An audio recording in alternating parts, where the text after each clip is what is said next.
Delicious. We'll be reading random passages from The Lord of the Rings with voices and acting and all. So if you want me to read a page from Lord of the Rings, comment the page number between 21 and 1008, and I'll read it next. Unless there's a really long queue.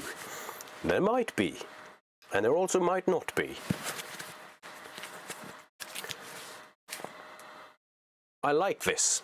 We're here in my garage. I've forgotten to turn the lights off. Hang on.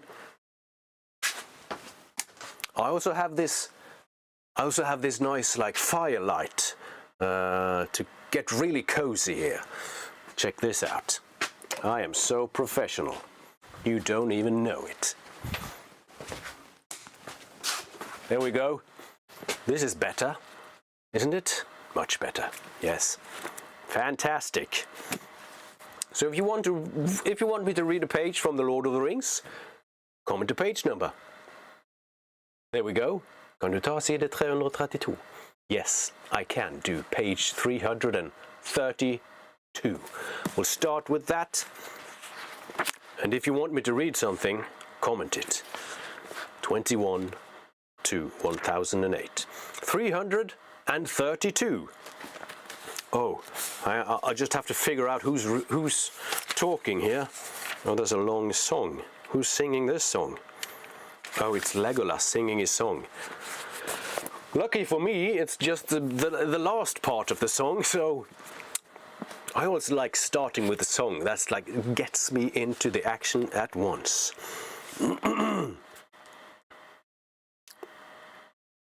This is from the Lothlorien chapter, by the way. Okay, page 332.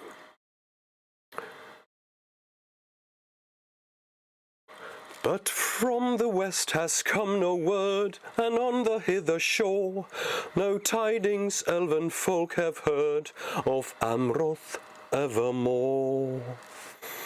The voice of Legolas faltered, and the song ceased. I cannot sing any more, he said. That is but a part, for I have long forgotten much. It is long and sad, for it tells how sorrow came upon Lothlorien, Lorien of the Blossom, when the dwarfs awakened evil in the mountains. But the dwarfs did not make the evil, said Gimli. I said not so, yet evil came, answered Legolas sadly. Then many of the elves of Nimrodal's kindred left their dwellings and departed, and she was lost far in the south, in the passes of the White Mountains. And she came not to the ship where Amroth her lover waited for her, but in the spring, when the wind is in the new leaves, the echo of her voice may still be heard by the falls that bear her name. And when the wind is in the south, the voice of Amroth comes up from the sea. For Nimrodal flows into Silverlode, that the elves call Celebrant, and Celebrant into Anduin the Great, and Anduin flows into the bay of Belfalas, whence the elves of the Lorien set sail. But neither Nimrodal nor Amroth ever came back. It is told that she had a house built in the branches of a tree that grew near the falls, for that was the custom of the elves of Lorien, to dwell in the trees, and maybe it is so still. Therefore they were called the Galadhrim, the tree people. Deep in their forest the trees are very great. The people of the woods did not delve in the ground like dwarves, nor build strong places of stone before the shadow came. And even in these latter days, dwelling in the trees might be tough, might be thought safer than sitting in the ground, said Gimli. He looked across the stream to the road that led back to Dimril Dale, and then up into the roof of dark boughs above. Your words bring good counsel, Gimli, said Aragorn. We cannot build a house, but tonight we will do as the Galadhrim and seek refuge in the treetops, if we can. We have sat here beside the road already longer than was wise. The company now turned aside from the path and went into the shadow of the deeper woods, westward along the mountain stream away from Silverlode. Not far from the falls of Nimrodel they found a cluster of trees, some of which overhung the stream. Their great tree trunks were of mighty girth, but their height could not be guessed. Thank you very much. That was page 332. if you have a page for me, I will read it randomly with voices and acting and all from The Lord of the Rings. We are all set here in my garage. So, we did 332. Obviously, I can't scroll here with this one. But hey, nice to see you all. I see you here in the comment section. You hear me? That's beautiful. So we did 332. Now we'll do 510 is the next one. And we're live both on YouTube and on TikTok. So, gotta say the TikTok audience is mostly the most engaged. There are none on YouTube, but we're still there anyway. 510 and then 909. Thank you very much for suggesting pages. If you want to suggest a page, comment a page number between 21 and 1008. 510.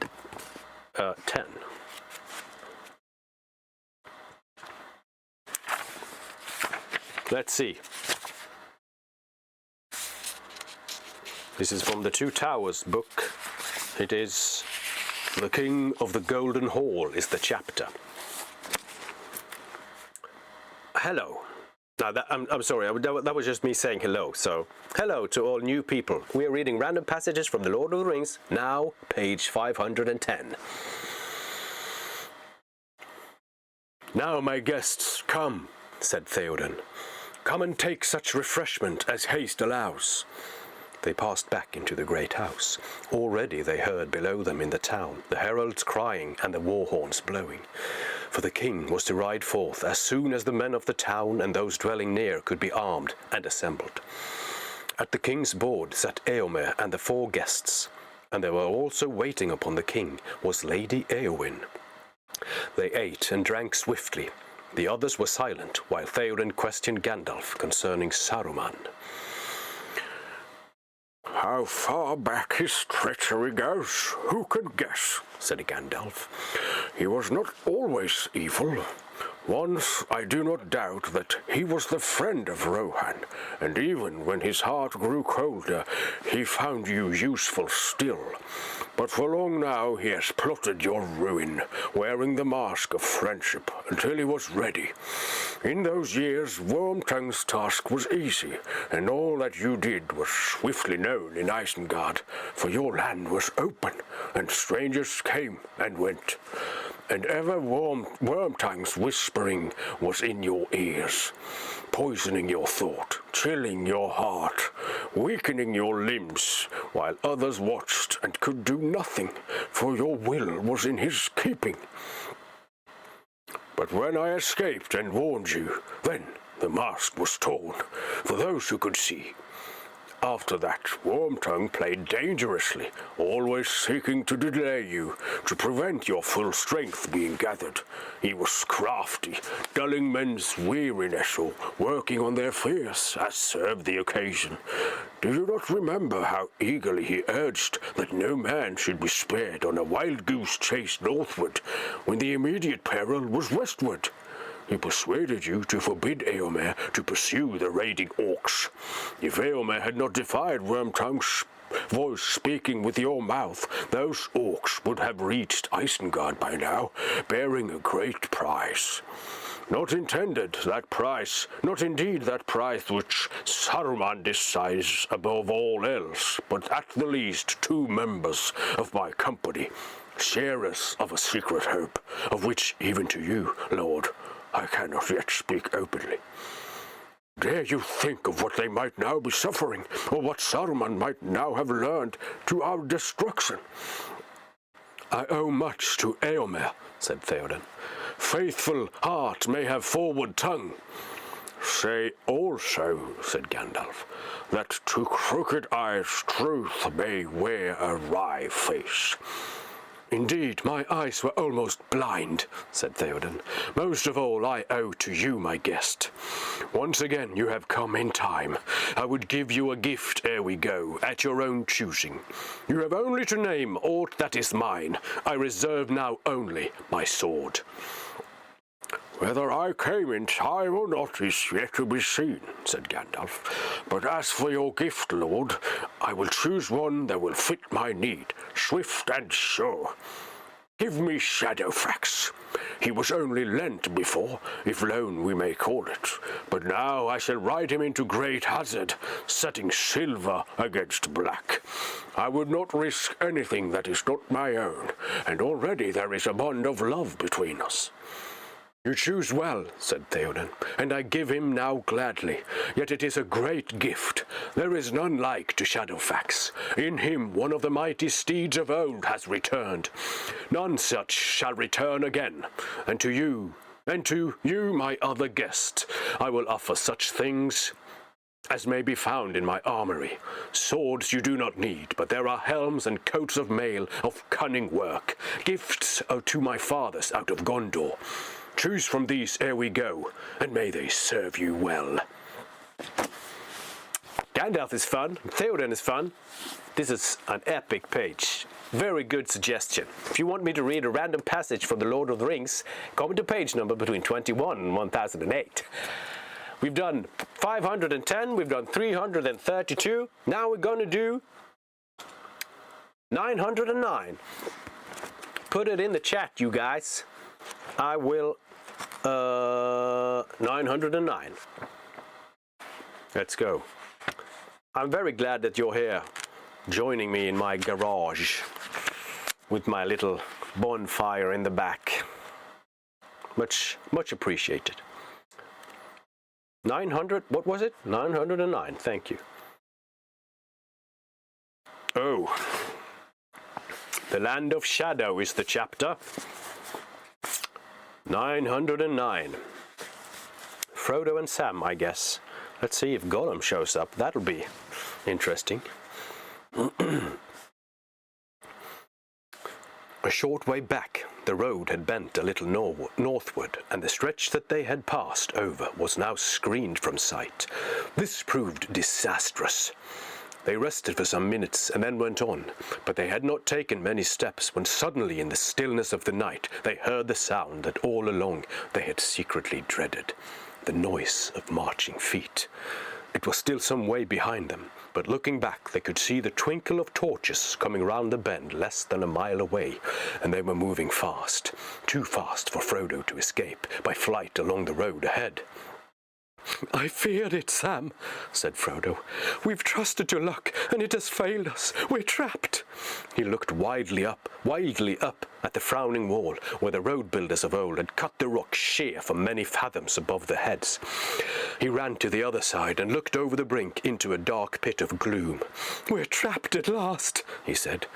He sank to the ground beneath the wall of rock and bowed his head. "Seems so," said Sam. "Well, we can't but wait and see." And with that, he sat down beside Frodo under the shadow of the cliff. They did not have to wait long.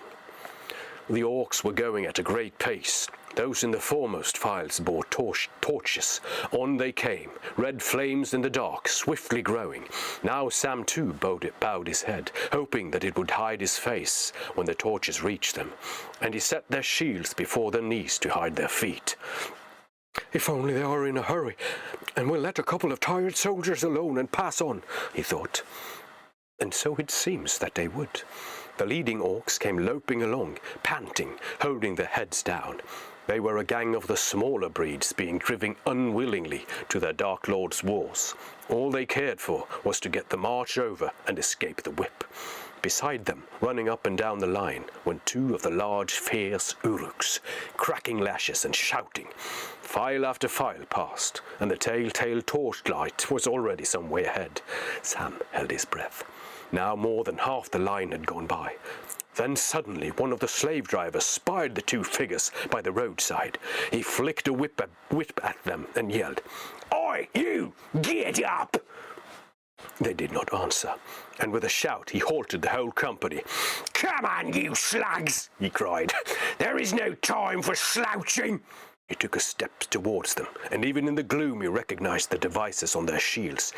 "Deserting, eh?" he snarled. "All thinking of it?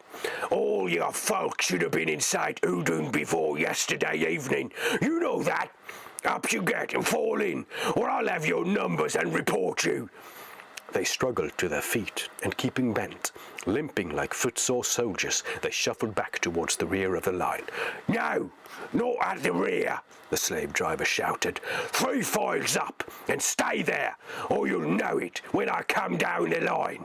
He sent his long whiplash cracking over their heads. Then with another crack and a yell, he started the company off again at a brisk trot. Nice orcs. Very good page. Love some pages with some good dialogue. That's a good page, man. Good page. Can you read Kan du läsa sida 67? I can read page 67. Some orcs.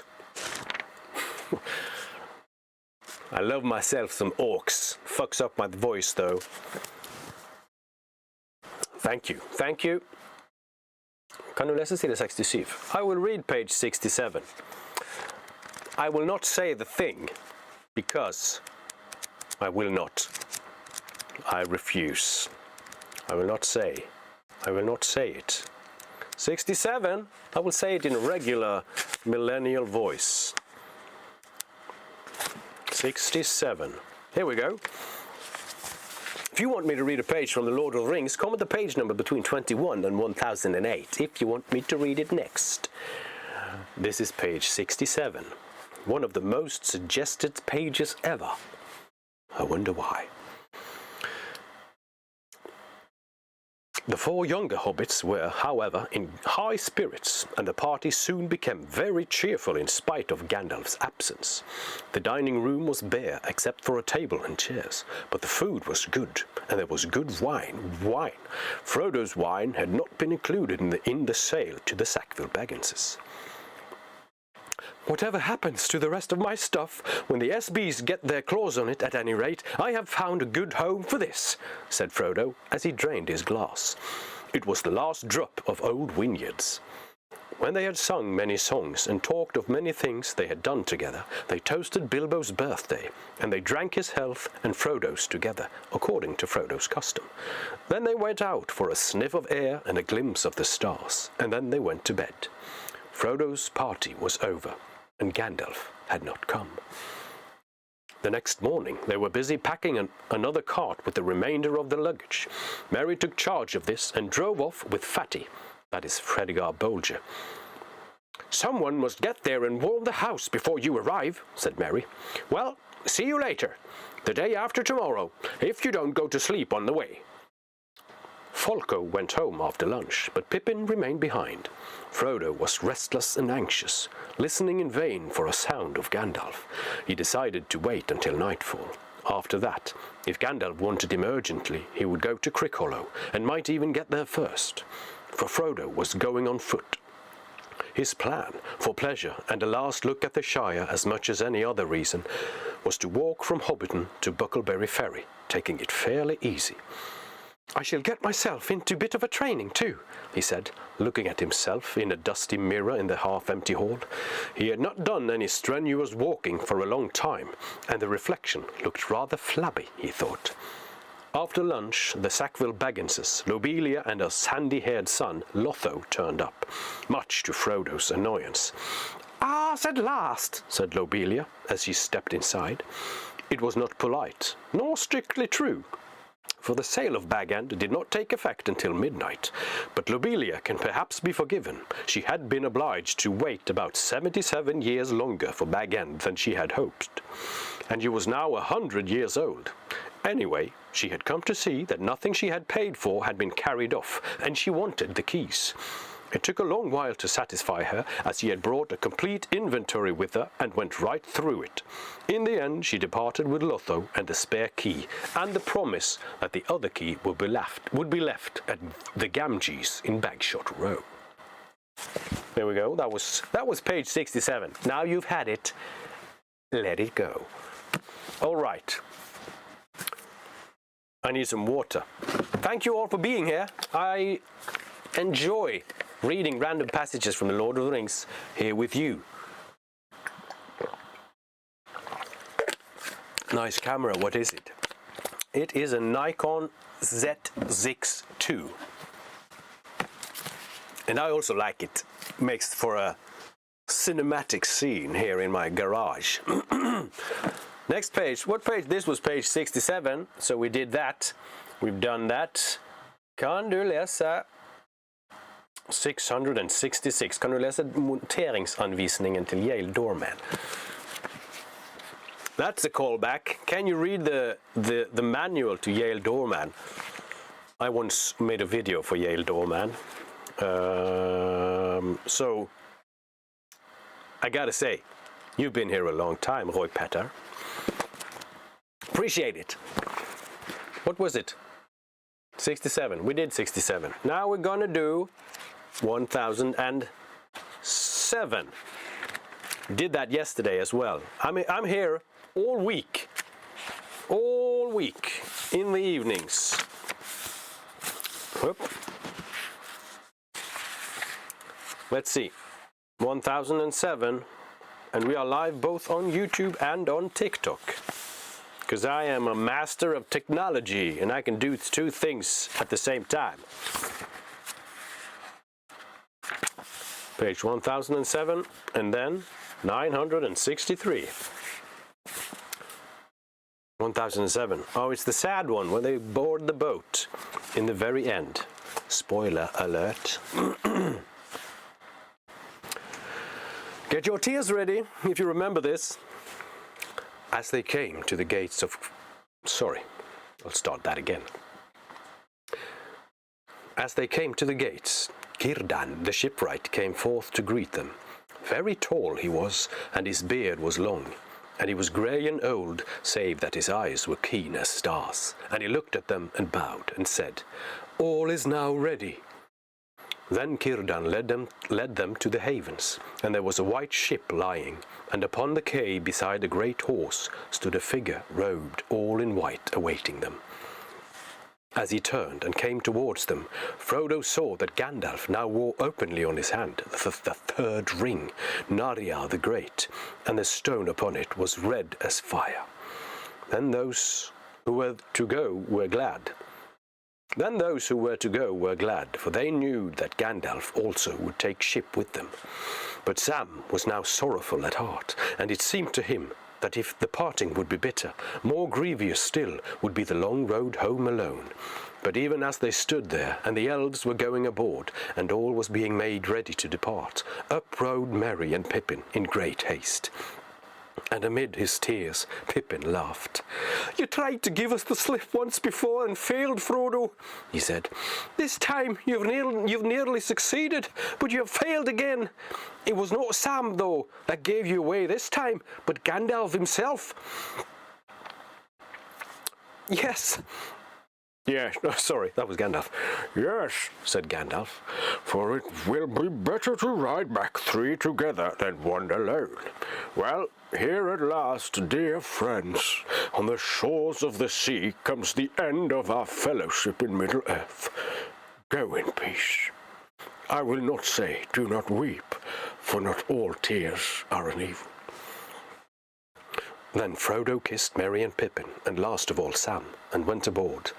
And the sails were drawn up, and the wind blew, and slowly the ship slipped away down the long grey firth, and the light of the glass of Galadriel that Frodo bore glimmered and was lost. And the ship went out into the high sea, and passed on into the west, until at last on a night of rain, Frodo smelled a sweet fragrance on the air, and heard the sound of singing that came over the water. And then it seemed to him that as in his dream in the house of Bombadil, the grey rain curtain turned all to silver glass and was rolled back, and he beheld white shores beyond them, a far green country under a swift sunrise. But to Sam the evening deepened to darkness as he stood at the haven, and as he looked at the grey sea he saw only a shadow on the waters that was soon lost in the west.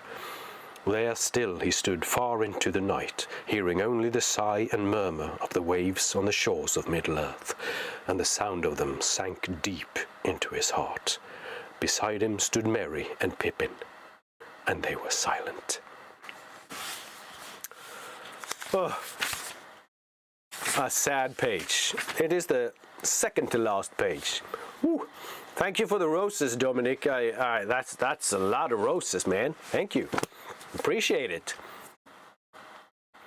So, if you're new here, we're reading random passages from The Lord of the Rings in my garage, and I am on both TikTok and YouTube. So, the YouTube chat has woken up, and that is much appreciated. And Rory suggested 963. So we're going to do that. 963. I'd like to know also, where are you from? That's interesting to know. Are you all from Norway? Could I just be speaking Norwegian? But I don't want to speak Norwegian. I want to speak English. That is why I'm doing this. 963. That's a page from Many Partings, from The Return of the King.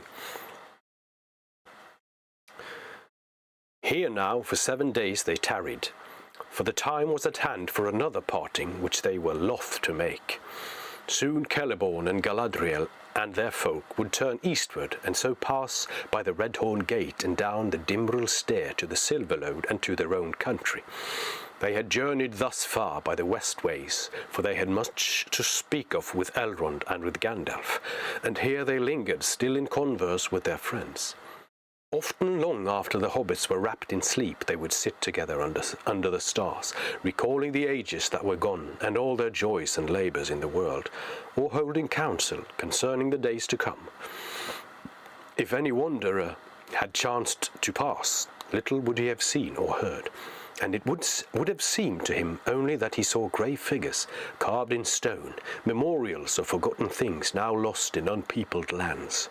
For they did not move or speak with mouth, looking from mind to mind, and only their shining eyes stirred and kindled as their thoughts went to and fro.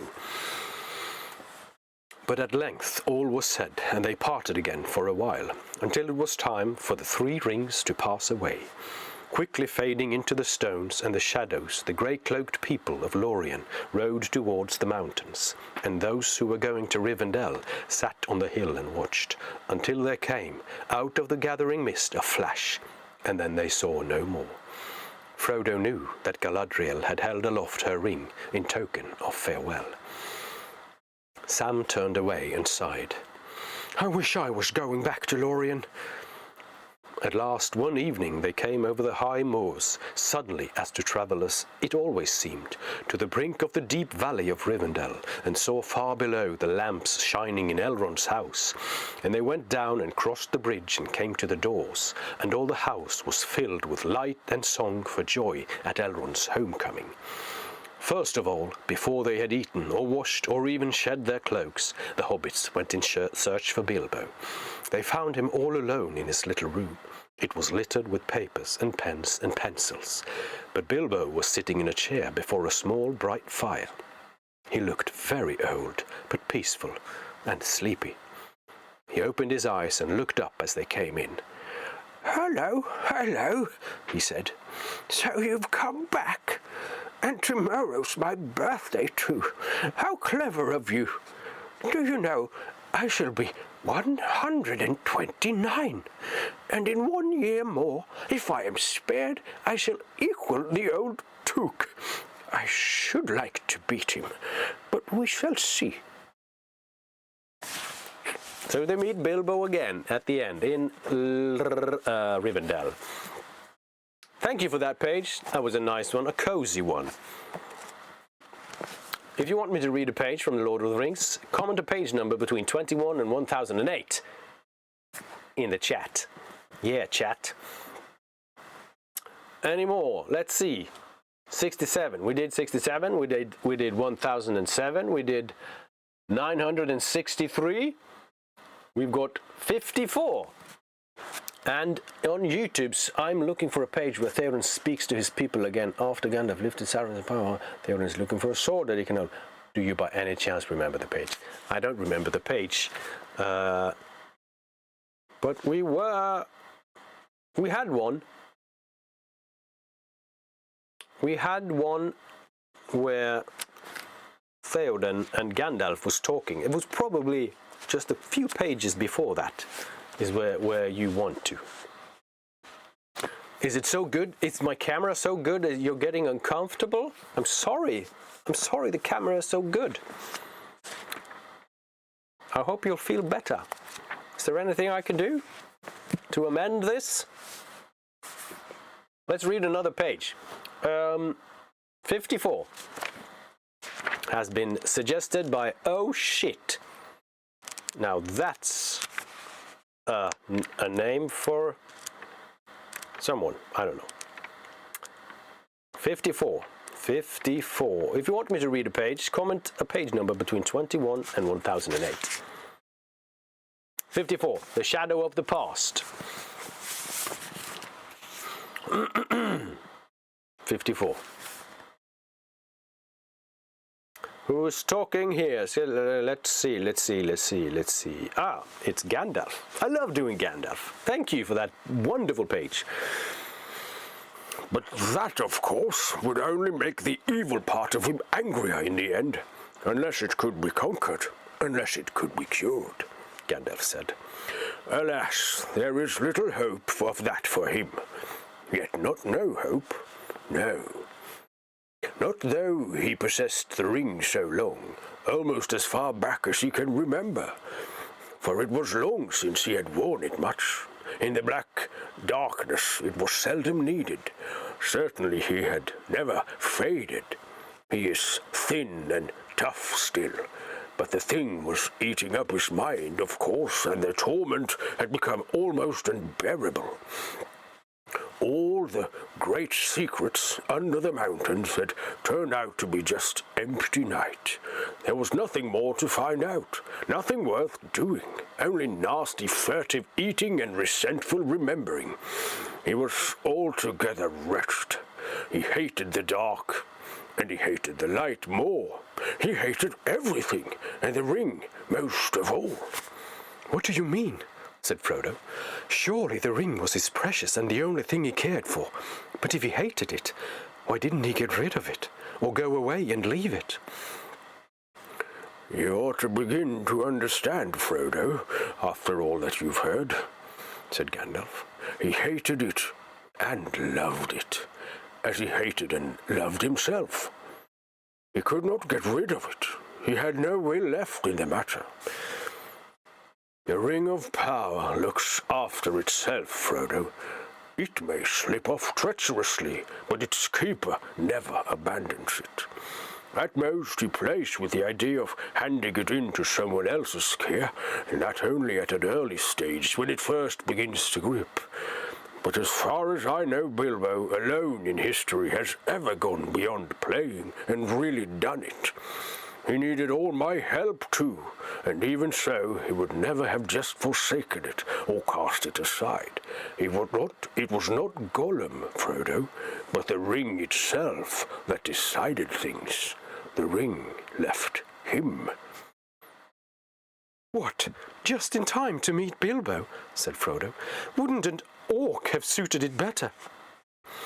It is no laughing matter, said Gandalf. Not for you. It was the strangest event in the whole history of the ring so far. Bilbo's arrival just at that time, and putting his hand on it blindly in the dark. There was more than one power at work, Frodo. The ring was trying to get back to its master. It had slipped from Isildur's hand and betrayed him. Then, when a chance came, it caught poor Deagle, and he was murdered, and after that, Gollum. And it had devoured him. It could make no further use of him. He was too small and mean, and as long as it stayed with him, he would never leave his deep pool again. So now, when its master was awake once more and sending out his dark thought from Mirkwood, it abandoned Gollum, only to be picked up by the most unlikely person imaginable, Bilbo from the Shire. That was page 54. Thank you. You have talent. Thank you very much. Are you a voice actor by any chance? I am not a voice actor, but I would love to be one. I would also love to be a regular actor.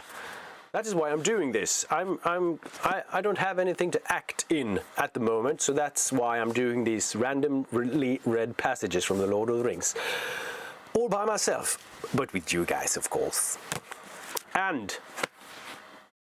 But I thank you for your being here. I'm also trying to get better at speaking English, like flowingly Englishly. I hope your dreams come true. I hope my dreams come true, and I hope your dreams come true. Oh shit. That's fun. Okay, we did 87, we did 54. Did we do 87? Quinn has suggested 87. Let's see, Quinn, what's on page 87?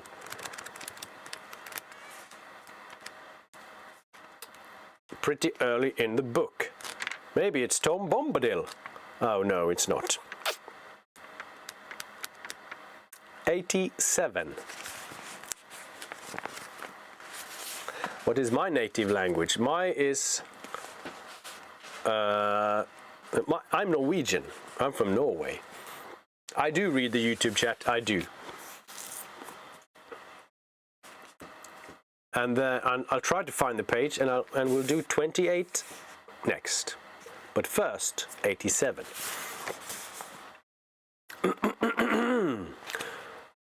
He soon found that the thicket was closer and more tangled than it had appeared. There were no paths in the undergrowth, and they did not get on very fast.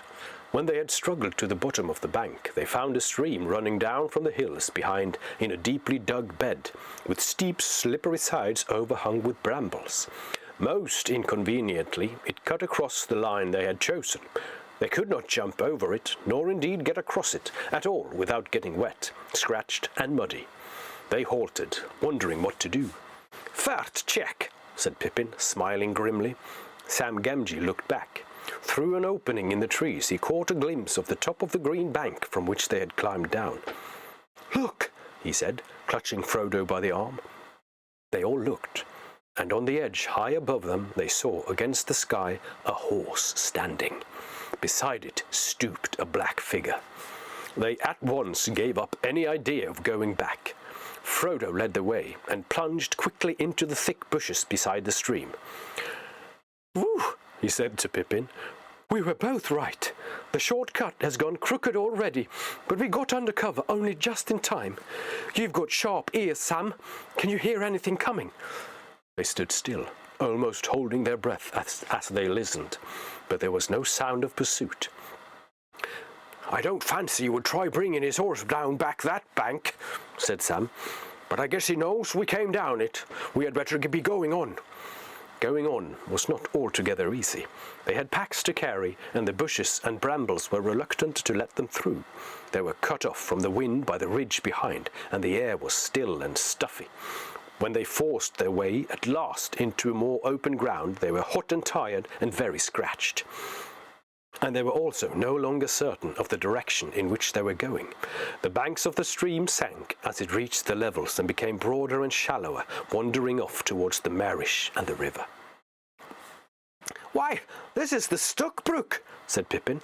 "If we're going to try and get back onto our course, we must cross at once and bear right." They waded the stream and hurried over a wide open space, rush-grown and treeless on the further side. Beyond that they came again to a belt of trees, tall oaks for the most part, with here and there an elm tree or an ash. The ground was fairly level, and there was little undergrowth, but the trees were too close for them to see far ahead. The leaves blew upwards in the sudden gusts of wind, and spots of rain began to fall from the overcast sky. Also a good page. Being hunted by black riders is not one of my dreams. So, let's go. Sindre wants to hear page 28. Page 28. Sindre has been on these lives since Monday, and I appreciate him showing up again. Very good. Page 28. What version of the book are you reading? I'm reading this version. It looks like this. And I don't know if it matches your version, but it could be. So let's do one. Let's go do. Sindre has suggested 28. 28. That is also in the very beginning of the book. 28. This was held in the great pavilion with the tree. The invitations were limited to 12 dozen, a number also called by the hobbits one gross, though the word was not considered proper to use of people, and the guests were selected from all the families to which Bilbo and Frodo were related, with the addition of a few special unrelated friends, such as Gandalf. Many young hobbits were included, and present by parental permission, for hobbits were easy-going with their children in the matter of sitting up late, especially when there was a chance of getting them a free meal. Bringing up young hobbits took a lot of provender. There were many Bagginses and Boffins, and also many Tooks and Brandybucks. There were various Grubbs, relations of Bilbo Baggins' grandmother, and various Chubbs, connections of his Took grandfather, and a selection of Burrowses, Bolgers, Bracegirdles, Brockhouses, Goodbodies, Hornblowers, and Proudfoots. Some of these were only very distantly connected with Bilbo, and some of them had hardly ever been in Hobbiton before, as they lived in remote corners of the Shire. The Sackville Bagginses were not forgotten. Otho and his wife Lobelia were present. They disliked Bilbo and detested Frodo, but so magnificent was the invitation card, written in golden ink, that they had felt it was impossible to refuse. Besides, their cousin Bilbo had been specializing in food for many years, and his table had a high reputation. All the 144 guests expected a pleasant feast, though they rather dreaded the after-dinner speech of their host, an inevitable item. He was liable to drag in bits of what he called poetry, and sometimes, after a glass or two, would allude to the absurd adventures of his mysterious journey. The guests were not disappointed. They had a very pleasant feast. In fact, an engrossing entertainment, rich, abundant, varied, and prolonged. The purchase of provisions fell almost to nothing throughout the district in the ensuing weeks.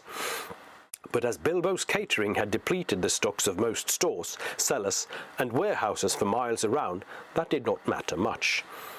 After the feast, more or less, came the speech. Most of the company were, however, now in a tolerant mood, at that delightful stage which they called filling up the corners. They were sipping their favorite drinks and nibbling at their favorite dainties, and their fears were forgotten. They were prepared to listen to anything and to cheer at every full stop. "My dear people," began Bilbo, rising in his place.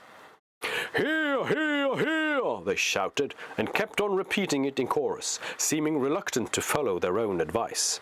Bilbo left his place and went and stood on a chair under the illuminated tree. The light of the lanterns fell on his beaming face. The golden buttons shone on his embroidered silk waistcoat. They could all see him standing, waving one hand in the air. The other was in his trouser pocket. That was page 28. Thank you very much.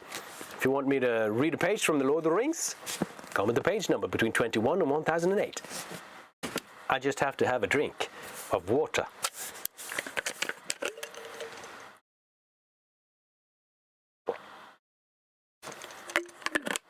Okay.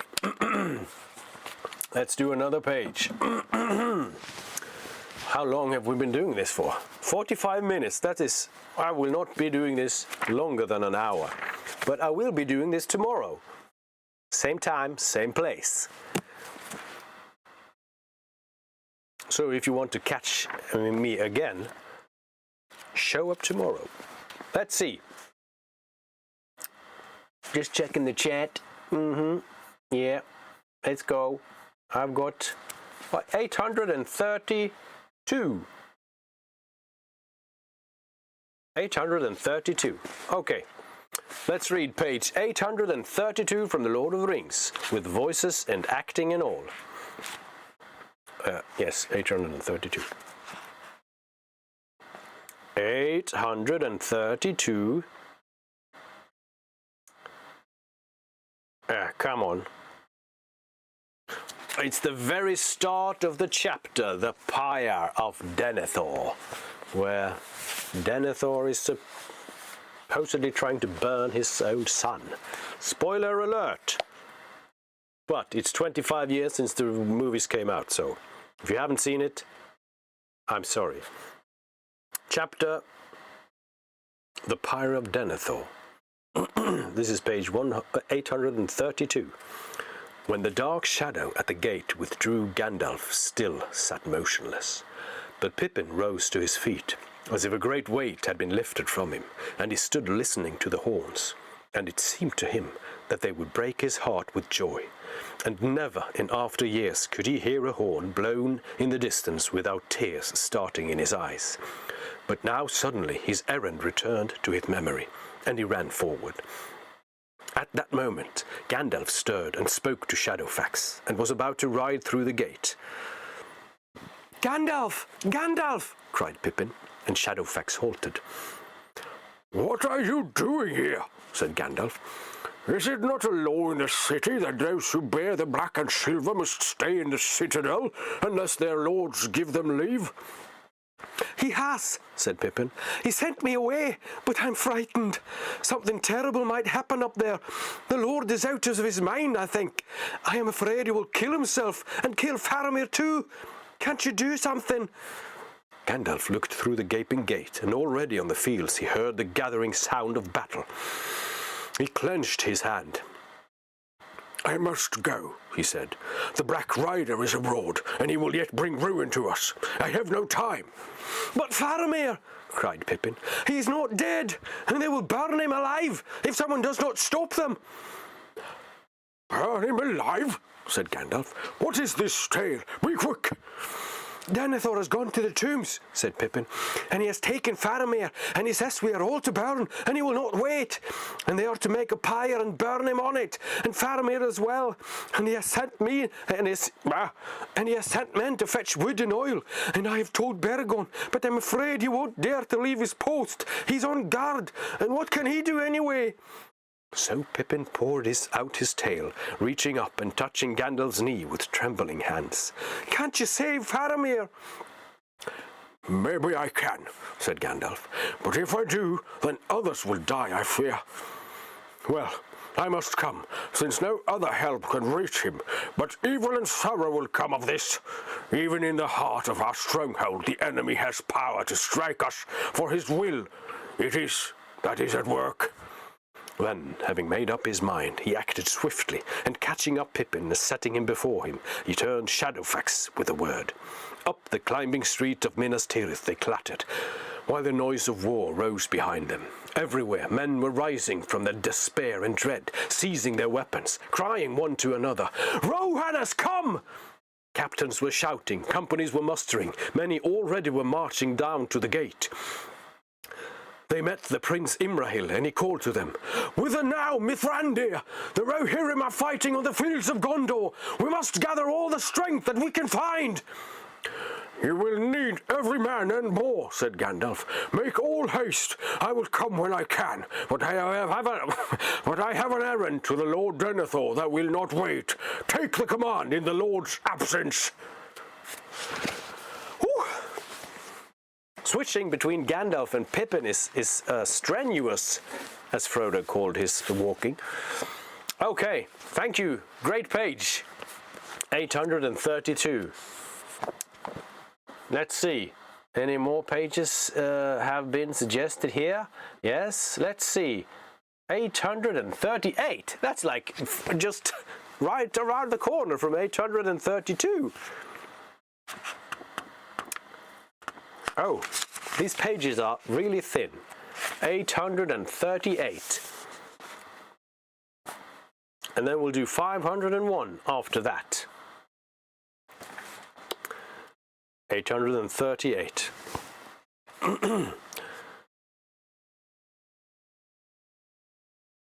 But Gandalf's face was grave and sad.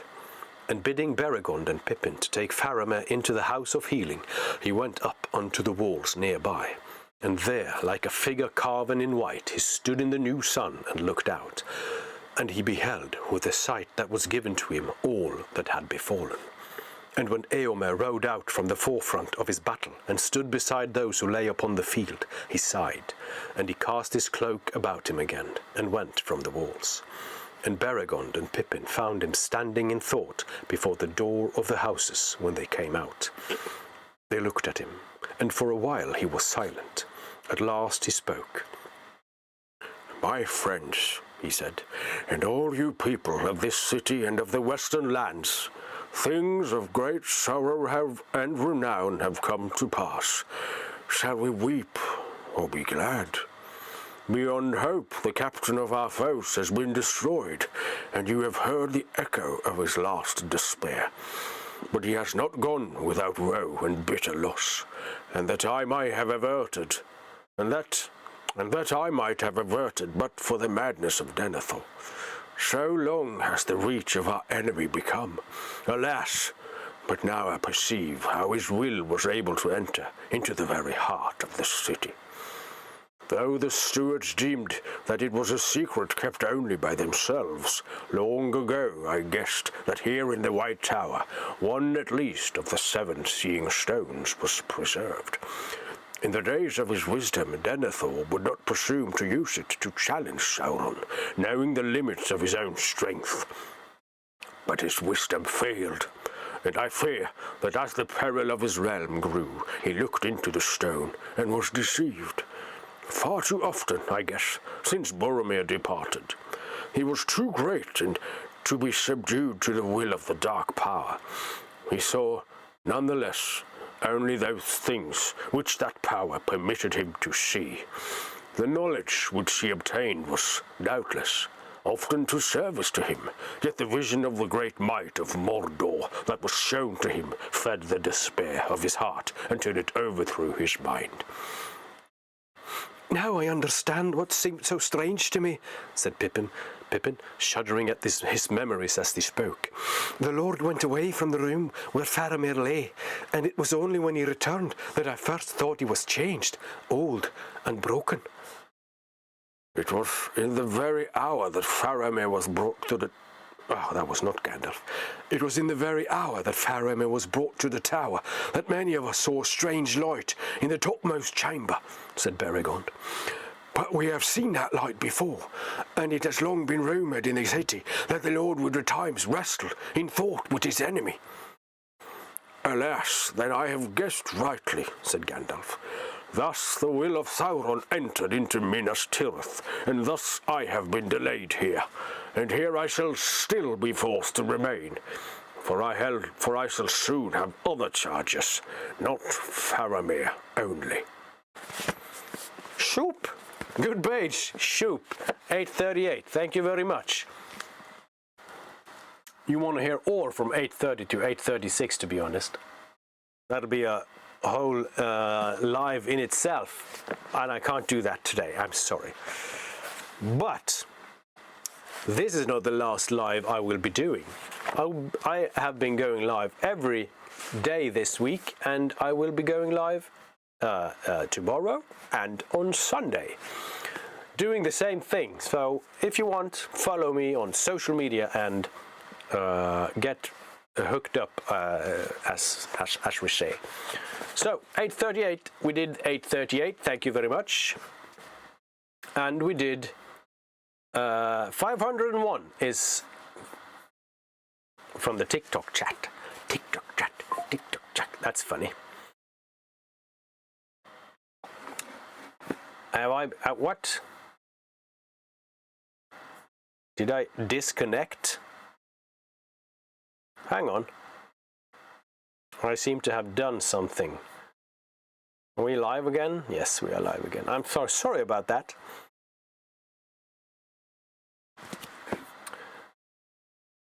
Should be all right. If we're not, too bad. 501. Let's do 501. We're reading random passages from the Lord of the Rings with voices and acting and all. We'll do 5 more minutes.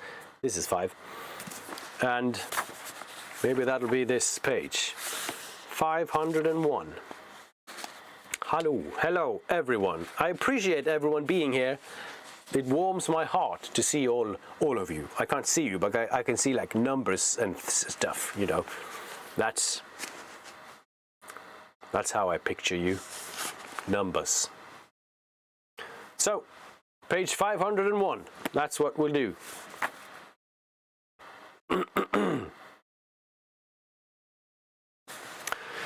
This is from the King of the Golden Hall, and let's see.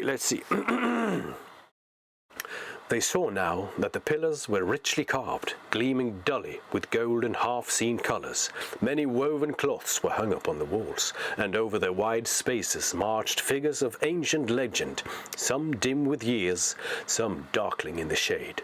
But upon one form the sunlight fell, a young man upon a white horse. He was blowing a great horn, and his yellow hair was flying in the wind. The horse's head was lifted, and its nostrils were wide and red as it neighed, smelling battle afar. Foaming water, green and white, rushed and curled about its knees. "Behold Eorl the Young," said Aragorn. "Thus he rode out of the north to the battle of the field of Celebrant."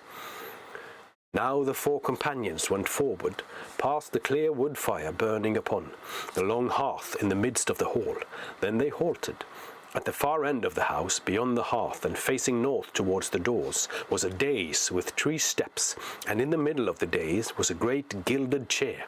Upon it sat a man, so bent with age that he seemed almost a dwarf, but his white hair was long and thick and fell in great braids from beneath the thin golden circlets set upon his brow.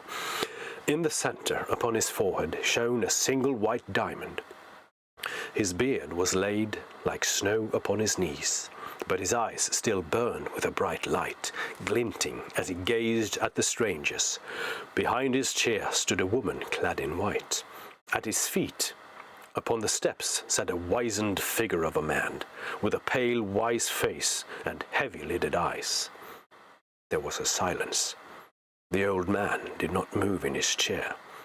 At length Gandalf spoke. "Hail, Theoden, son of Thengel! I have returned, for behold, the storm comes, and now all friends should gather together, lest each singly be destroyed." Slowly the old man rose to his feet, leaning heavily upon a short black staff with a handle of white bone, and now the stranger saw that, bent though he was still tall, and must in youth have been high and proud indeed. "I greet you," he said, "and maybe you look for welcome. But truth to tell, your welcome is doubtful here, Master Gandalf. You have ever been an herald of woe. Troubles follow you like crows, and ever the oftener the worse. I will not deceive you. When I heard that Shadowfax had come back riderless, I rejoiced at the return of the horse, but still more at the lack of the rider. And when Eomer brought the tidings that you had gone at last to your long home, I did not mourn. But news from afar is seldom sooth. Here you come again, and with you come evils worse than before, as might be expected. Why should I welcome you, Gandalf Stormcrow? Tell me that." Slowly he sat down again in his chair. 501, that was page 501. Good page. Theoden, all dark and gloomy. That's almost Innkeeper, if you're still here. That's almost where you wanted me to read. Just a few pages more. That was 501. So if you're still here, you know, we've been here an hour, and it is now 22:32. And it's time for me to stop this live. And I really appreciate you being here. I really appreciate it. I do. Don't take me for granted. I won't take you for granted. I really appreciate it. So, tomorrow we'll do this again, both places. And I'll be here in my garage with my little fire lights going. Maybe you can light little fires of your own, and maybe you can suggest some pages tomorrow. So, thank you very much for today. Please be here tomorrow. I will be here. You will be here. And thank you. And good night. Goodbye. I'm trying to close the stream. Close. Absolute. Absolute no. That was TikTok. Bye, YouTube. See you tomorrow.